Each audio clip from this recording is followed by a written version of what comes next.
কে না মিষ্টি খেতে ভালোবাসে। মিষ্টিতে আসলে কোনো পুষ্টি থাকছে না, উপরন্তু প্রচুর চিনি থাকছে বলে তোমার রক্তের সুগারটাও অনেক বেড়ে যাচ্ছে, যেটা তোমার শরীরে খুবই ক্ষতি করছে। সে জায়গায় মিষ্টি মিষ্টি খেতে লাগবে, অথচ মিষ্টি না।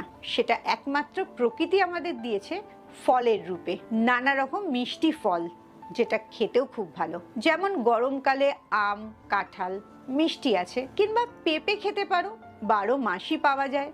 একটু মিষ্টিও থাকে আর তাতে নিউট্রিশন ভ্যালুটাও অনেক বেশি থাকে, জিআইটাও কম থাকছে, ক্যালোরিটাও কম থাকছে। পেয়ারা, আপেল, পেঁপে এগুলো সব সময় পাওয়া যায় এবং খুব পুষ্টিকর ফল। এই মিষ্টি খাওয়ার যখনই ক্রেভিং হবে তোমার, তখন তুমি মিষ্টির জায়গায় ফ্রেশ ফল খাবে।